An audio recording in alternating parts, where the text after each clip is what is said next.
आज हम महिला पर्यवेक्षक के सामुदायिक विकास एवं जन भागीदारी का चैप्टर हमने आज लिया है। तो देखते हैं हम इस चैप्टर को। क्या है सामुदायिक सहभागिता? विकास कार्यों में समुदाय का सहयोग ही सामुदायिक सहभागिता कहलाता है। सामुदायिक सहभागिता का महत्व। विभाग द्वारा अनेकों योजनाएं चलाई जा रही हैं, लेकिन उनका लाभ पूरी तरह हितग्राही तक यदि नहीं पहुंचता है तो इसका एकमात्र कारण सामुदायिक सहभागिता का अभाव ही है, क्योंकि बिना सामूहिक प्रयासों के कोई भी योजना या विकास कार्यक्रम सफल नहीं हो सकता। सरकारी योजनाओं और कार्यक्रमों को बेहतर क्रियान्वयन के लिए समुदाय आधारित कार्य योजना अत्यंत महत्वपूर्ण है। कार्यकर्ता से लेकर नीति निर्धारकों तक सभी को समझने की आवश्यकता है। सहभागिता विकास का पर्याय बन चुकी है। विकास कार्यक्रमों की प्रगति केवल सरकारी प्रयासों से नहीं हो सकती, इसमें स्वयंसेवी भावना एवं सामुदायिक भागीदारी एक अनिवार्य शर्त है। किसी भी चीज़ का अगर विकास जो होता है या विकास के लिए कोई कार्यक्रम शुरू किया गया था, उसमें सभी का सहयोग भागीदारी उसमें शामिल होनी चाहिए। सहभागिता में स्वयंसेवी योगदान की भावना काम करनी चाहिए। इसके लिए ग्रामीण समुदाय को प्रेरित किया जाना चाहिए। कोई भी अगर कार्य हो रहा है तो उसमें स्वयं की भावना भी उसमें होनी चाहिए और ग्रामीण समुदाय वालों की भी होनी चाहिए। सहभागिता को बढ़ावा देने के लिए स्थानीय स्तर पर संगठन निर्माण का प्रयास किया जाना चाहिए। सहयोग न लेने के दुष्परिणाम। सामुदायिक सहभागिता न लेने पर असफलता के साथ दुष्परिणाम भी हो सकते हैं।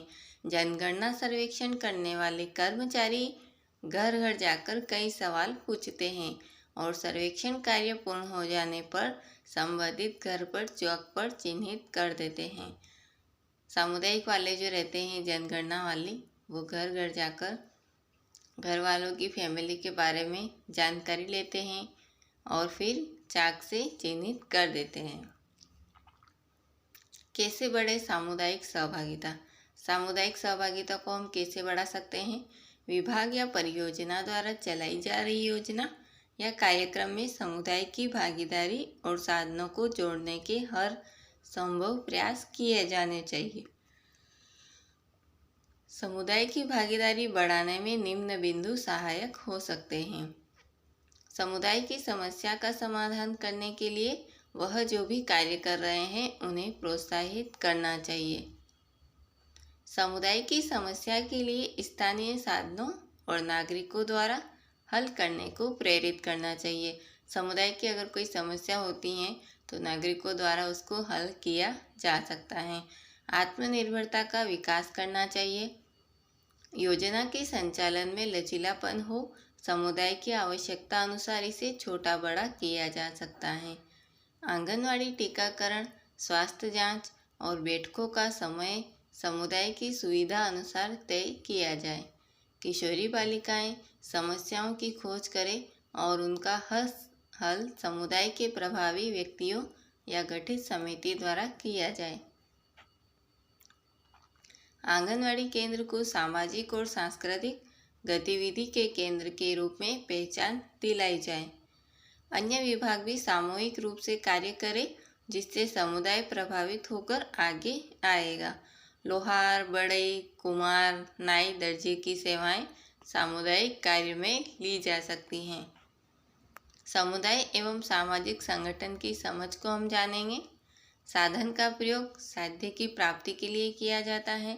गृह प्रबंध का साध्य है गृह स्वामी अथवा गृहिणी द्वारा सीमित साधनों के सहारे इस कुशलता से घर चलाना कि घर की प्रत्येक सदस्य को सुख सुविधा प्राप्त और उसके स्वास्थ्य की सुरक्षा हो। गृहिणी को ऐसा व्यवस्था या उसको ऐसा घर चलाना चाहिए कि प्रत्येक व्यक्ति जो रहता है उसको क्या पसंद है क्या पसंद नहीं है, उसको किस चीज़ में इंटरेस्टेड है, ये उसको पता होना चाहिए।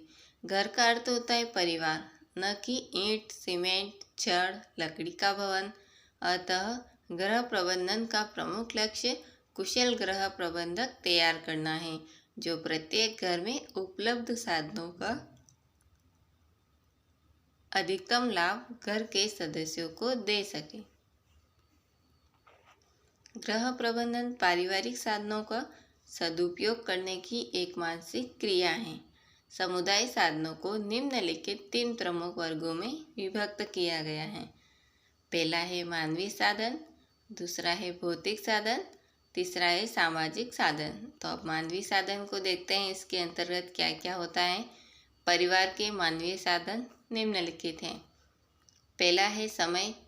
प्रत्येक गृह स्वामी एवं गृहिणी के पास गृह प्रबंधन की दृष्टि से सीमित समय होता है। सुबह उठने से शाम होने तक इस अवधि के बीच उसे गृह प्रबंध करना है। यानी कोई जो गृहिणी होती है उसको समय के साथ साथ ही उसको कार्य करने होने रहते हैं। प्रवीणता। घर का प्रत्येक सदस्य अलग अलग कार्य में प्रवीण होता है, अतः गृह प्रबंधक को चाहिए कि इस तथ्य को ध्यान में रखते हुए ही किसी सदस्य को कोई विशेष कार्यभार सौंपे। घर में जो अगर सब अलग अलग व्यक्ति जो रहते हैं, सबकी चॉइस अलग अलग रहती हैं। कोई क्या कार्य करना चाहता है, कोई क्या कार्य करना चाहता है, उसको जिस कार्य में इंटरेस्टेड हो वो कार्य उनको देना चाहिए करने के लिए, ताकि वो कार्य को अच्छे से कर सके। रुचि। गृह प्रबंधक को चाहिए कि घर के प्रत्येक सदस्य की रुचि समझे। ऊर्जा। प्रत्येक सदस्य की शारीरिक एवं मानसिक ऊर्जा को ध्यान में रखकर ही उसे घर का कामकाज कराया जाना चाहिए। योग्यता। परिवार के प्रत्येक सदस्य की योग्यता एक समान नहीं होती है, योग्यता के अनुसार ही कार्य अपनाने चाहिए। ज्ञान। यदि गृह प्रबंधक को गृह विज्ञान के तथ्यों की जानकारी हो तो घर के प्रत्येक सदस्य को कम खर्च में समय पर स्वच्छ एवं स्वस्थ भोजन मिल सकती है। मनोवृत्तियाँ। गृह प्रबंधक को अपने घर के सदस्यों की मनोवृत्ति को अच्छी तरह समझने की चेष्टा करनी चाहिए। अब भौतिक साधन हम देखते हैं। घर के भौतिक साधनों में कई चीज़ें आती हैं।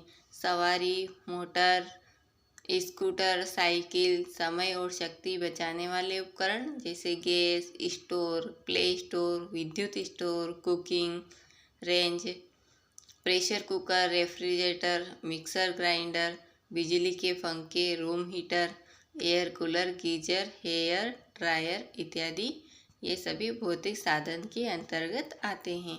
यंत्रों को कुछ लेखकों द्वारा तकनीकी साधन कहा गया है।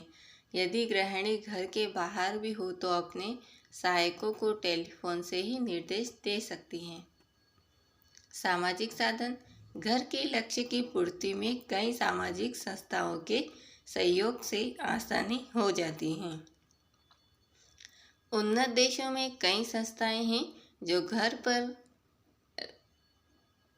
लिए आवश्यक वस्तुओं को शीघ्र उपलब्ध कराती हैं। उदाहरण स्वरूप दुग्ध आपूर्ति सरकारी समितियां घर पर दुग्ध की बोतलों को पहुंचा देती हैं।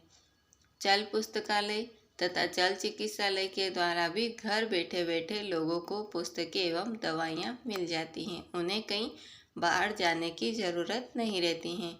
दूरदर्शन और आकाशवाणी के द्वारा उसे देश विदेश की खबरें मिल जाती हैं तथा मनोरंजन के कार्यक्रम देखने सुनने को मिल जाते हैं।